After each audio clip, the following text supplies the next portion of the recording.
Hello students, बच्चों।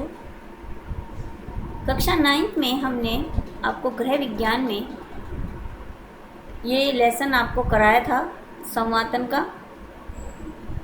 वायु शुद्ध है, वायु की शुद्धता के विषय में, शुद्ध वायु का महत्व और संवातन, ये हमने आपको बताया था। अब हमने आपको संवातन के अर्थ तक बता दिया था। इससे आगे आता है हमारा संवातन का सिद्धांत। संवातन का सिद्धांत वास्तव में वायु की प्रकृति में ही निहित है। वायु की प्रकृति है कि गर्म होने पर हल्की हो जाती है तथा हल्की होने पर ऊपर उठ जाती है। हाँ बच्चों, जब वायु गर्म हो जाती है तो गर्म होकर वो ऊपर उठती है। ऊपर उठकर वो जो हमारे ऊपर वेंटिलेटर होते हैं उसके माध्यम से वो बाहर चली जाती है और उसका स्थान लेने के लिए ठंडी वायु नीचे दरवाजे से जो है दरवाजे से अंदर कमरे में प्रवेश करती है। ठीक है बेटा, तो यही इन्होंने बताया कि जब वायु गर्म हो जाती है तो वो हल्की हो जाती है, गर्म होकर ऊपर उठ जाती है और बाहर निकल जाती है। किसके सहारे से? वेंटिलेटर के माध्यम से। ठीक है, और उसका स्थान लेने के लिए ठंडी वायु दरवाजे से नीचे अंदर आ जाती है, नीचे से अंदर आ जाती है। इस तरह ये जो गति जो है निरंतर चलती रहती है। इसके अतिरिक्त ये प्रकृति इसमें निरंतर गति होती रहती है। यदि किसी स्थान पर वायु कम हो जाती है तो उस स्थान को भरने के लिए आसपास के स्थलों में वायु आ जाती है। संवातन का सिद्धांत वायु की इन्हीं विशेषताओं पर आधारित है। प्रत्येक आवासीय भवन में रहने वाले व्यक्ति जब श्वसन क्रिया द्वारा वायु ग्रहण करते हैं तथा छोड़ते हैं तो वहाँ की वायु का तापक्रम बढ़ जाता है। रसोई घर में ईंधन के जलने से भी वहाँ विद्यमान वायु का ताप बढ़ जाता है। ताप बढ़ने से भवन के अंदर की वायु हल्की होकर ऊपर उठ जाती है, तब भवन के निचले भाग में वायु का दाब घट जाता है। संभव है बच्चों, जब वायु ऊपर हल्की होकर ऊपर उठ जाती है तो ऊपर जो है वायु का भार बढ़ जाता है, नीचे घट जाता है और जो वो गर्म वायु है वो बाहर निकल जाती है। यदि भवन में ऐसी व्यवस्था हो कि ऊपर उठी गर्म वायु छत के निकट उपलब्ध किसी मार्ग से बाहर निकल जाए तथा फर्श के निकट किसी मार्ग से बाहर की वायु अंदर आ जाए तो संवातन की सुव्यवस्था बनी रहती है, यानी वायु का आना जाना बना रहता है। जो हमारी अशुद्ध वायु, गर्म वायु है वो बाहर निकल जाए और ठंडी आ जाए तो ये संवातन की व्यवस्था कहलाती है।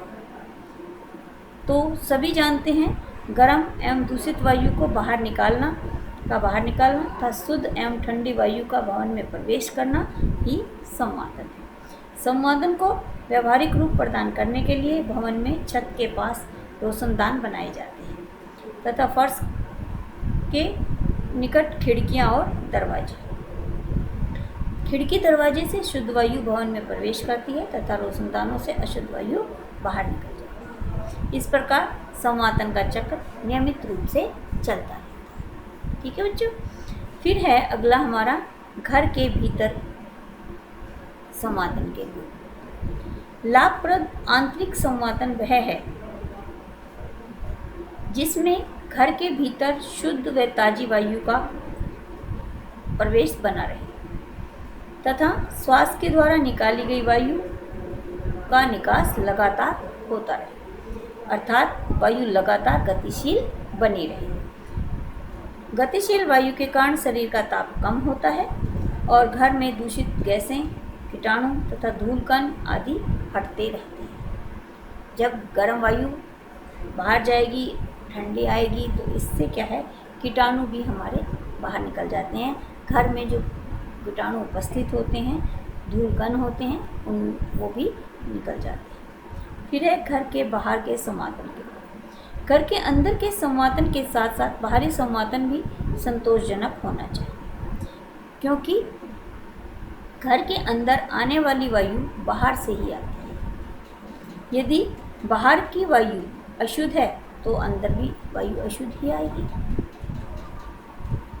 इस स्थिति में भीतर संतोषजनक संवातन के उचित प्रबंध होते हुए भी शुद्ध वायु हमें नहीं मिल सकती। घर के बाहर के उत्तम संवातन के लिए हमें क्या करना चाहिए? एक तो सड़कें तथा गलियां चौड़ी होनी चाहिए, मकानों के बीच पर्याप्त दूरी होनी चाहिए, मकानों के आसपास पार्क एवं क्रीड़ा स्थल होने चाहिए, सड़कों से गंदगी को प्रतिदिन हटाने का प्रबंध होना चाहिए, नालियों की सफाई की समुचित व्यवस्था होनी चाहिए। मतलब अगर ये सब चीज़ें हैं बच्चों, तो क्या होता है कि वायु जो है वो शुद्ध हो जाती है। समझ आ गई?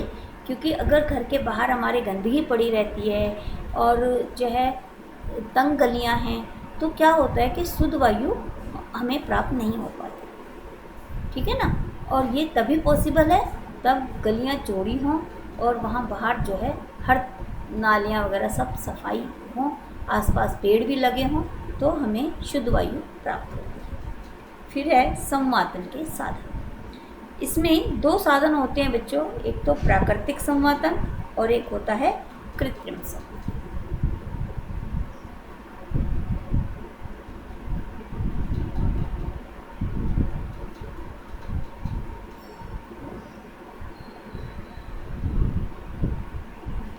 प्राकृतिक संवातन के भी सिद्धांत हैं 3। देखिए, पहले है चूषण। गैसों की यह प्रकृति होती है कि वे हमेशा अधिक दबाव से कम दबाव की ओर चलती है। यदि किसी कमरे में वायु का दबाव बाह्य वायु दबाव से कम होता है तो हवा बाहर से अंदर आनी शुरू हो जाती है। इसके विपरीत यदि अंदर की वायु का दबाव बाहर की वायु से अधिक होगा तो वायु अंदर से बाहर की ओर चलने लगती है। इसी प्रक्रिया को चूषण कहते हैं। एस्पिरेशन मतलब एस्पिरेशन, यदि मतलब कहने का मतलब ये, जहाँ दबाव अधिक होता है वहीं पर और हवा आनी शुरू हो जाती है।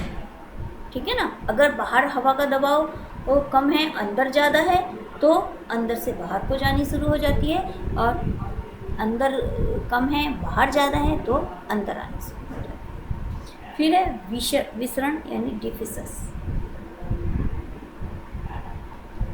प्राय ये देखा गया है कि पदार्थ अधिक मात्रा वाले स्थानों से कम मात्रा वाले स्थान की ओर बहता है। द्रव एवं गैसीय द्रव्य विसरित होते हैं, परंतु विसरण की मात्रा द्रव्य के हल्केपन पर निर्भर करती है तथा जितना हल्का होगा विसरण की क्रिया उतनी ही तीव्र, यानी विसरण जितना हल्का होगा तो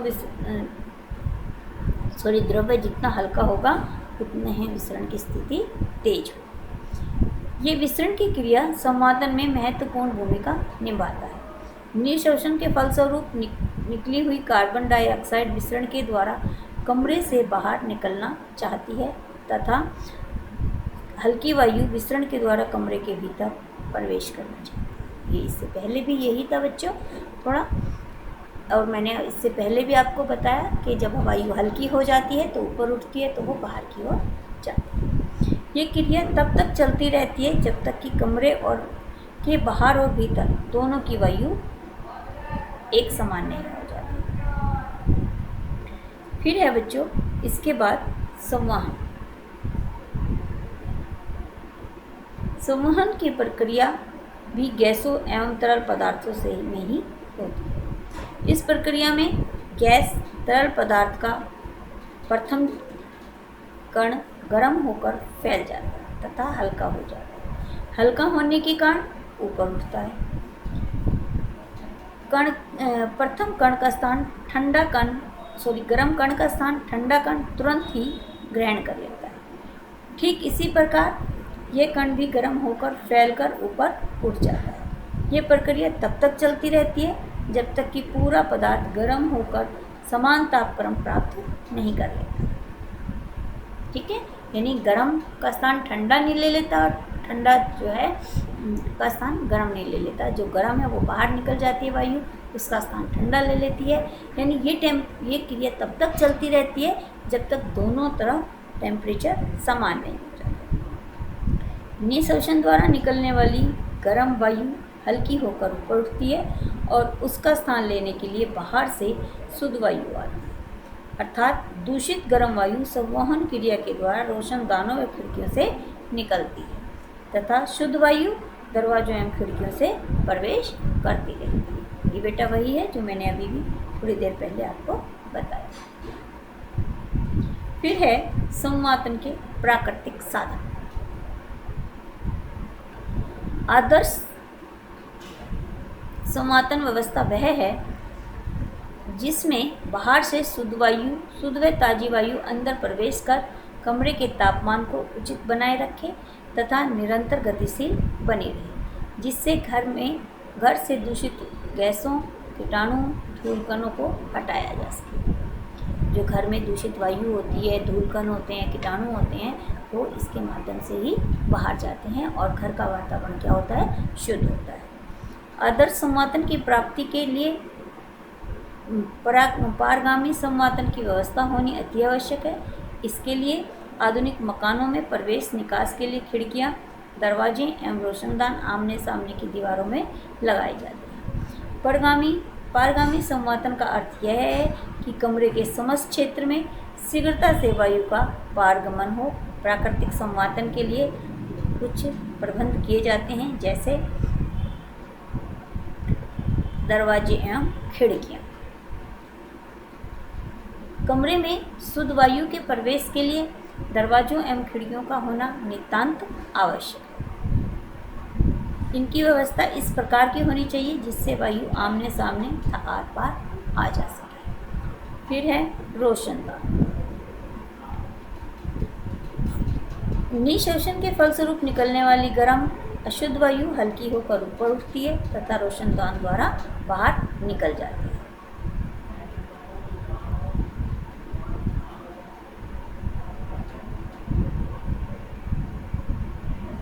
रोशनदानों के द्वारा कमरे से केवल अशुद्ध वायु ही बाहर नहीं निकलती, वरन सूर्य की किरणें भी कमरे में प्रवेश करती हैं।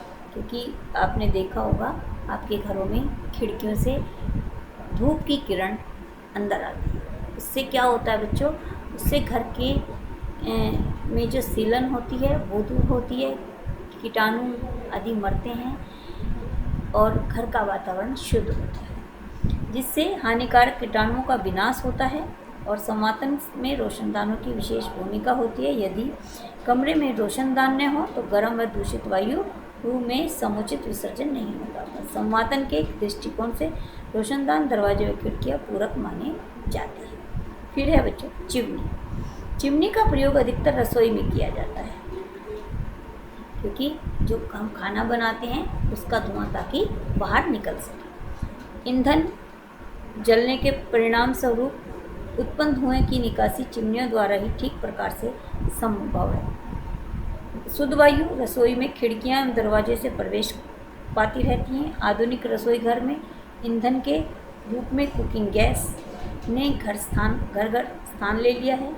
कुकिंग गैस के जलने से धुआं रहित अग्नि प्राप्त होती है, अतः चिमनियों का प्रयोग भी पहले की अपेक्षा कम हो गया है। क्योंकि अब गैस के माध्यम से खाना बनता है। पहले किससे बनता था? चूल्हे से, अंगीठी से, जिसमें कि धुआं बहुत अधिक मात्रा में होता था। गैस में इतना धुआं नहीं होता है, तो इसीलिए चिमनियों की आवश्यकता कम हो गई है। लेकिन अब भी मॉड्यूल किचन में आप देखते होंगे कि इलेक्ट्रिक चिमनी जो है किचन में लगाई जाती है, जिसके माध्यम से क्या होता है, धुआं बाहर निकल जाता है। जो हमारा खाना बनाने का थोड़ा बहुत धुआं होता है वो सब बाहर निकल जाता है। संवातन के कृत्रिम साधन, ये तो थे बच्चों प्राकृतिक साधन। अब आता है कृत्रिम साधन। विद्युत चालित साधारण पंखे। ये पंखे प्लिनम पद्धति पर आधारित होते हैं। इसके अंतर्गत स्वच्छ व ताजी वायु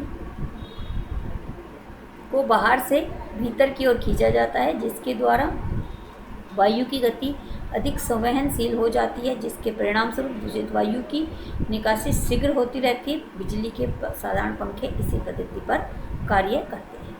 फिर है निर्वातक पंखे। निर्वातक पंखे जो हम किचन में लगाते हैं, जिसे किचन में आपने देखा होगा ना, पंखे लगाते हैं, एग्जॉस्ट फैन जिसे हम बोलते हैं, उसे हम कहते हैं निर्वातक पंखे। इस पद्धति में कमरे की अशुद्ध गर्म वायु को विद्युत चालित पंखों द्वारा खींचकर बाहर निकाल दिया जाता है। शुद्ध एवं ताज़ी वायु उसके स्थान को ग्रहण करने के लिए कमरे में प्रवेश करती है। ये पंखे निर्वात पद्धति यानी वैक्यूम सिस्टम पर आधारित होते हैं, जो प्राय प्रयोगशालाओं, सिनेमाघरों और अस्पतालों में लगाए जाते हैं। ये किचन में भी लगाए जाते हैं बच्चों। फिर है बिजली के साधारण पंखे तथा निर्वातक पंखे। अच्छा, ये बिजली से नहीं थे बच्चों, है तो बिजली से ही। इन दोनों प्रकार के पंखों का एक साथ प्रयोग करना मिलीजुली पद्धति पर आधारित है। मिक्स्ड सिस्टम विशाल भवनों व सार्वजनिक हॉलों जैसे सिनेमाघरों आदि में निर्वातक पंखों का प्रयोग गर्म व दूषित वायु को निकालने के लिए किया जाता है। छत एवं दीवार के साधारण पंखों द्वारा वायु के संवहन को गति प्रदान की जाती है। फिर है वातानुकूलन। आदर्श संवातन की यह नवीनतम पद्धति है। इस पद्धति में बाहर से आने वाली शुद्ध वायु को भी विभिन्न प्रक्रियाओं से गुजरना पड़ता है। इस वायु को उचित तापमान, वांछित स्वच्छता तथा उपयुक्त आर्द्रता प्रदान की जाती है। कमरे में निःशोषण के फलस्वरूप निकली अशुद्ध वायु पुनः विद्युत चालित एवं वातानुकूलन यंत्र में पहुंचती है। यहाँ पर इसका शुद्धिकरण किया जाता है तथा शुद्ध होने के उपरांत फिर इसको कमरे में भेज दिया जाता है।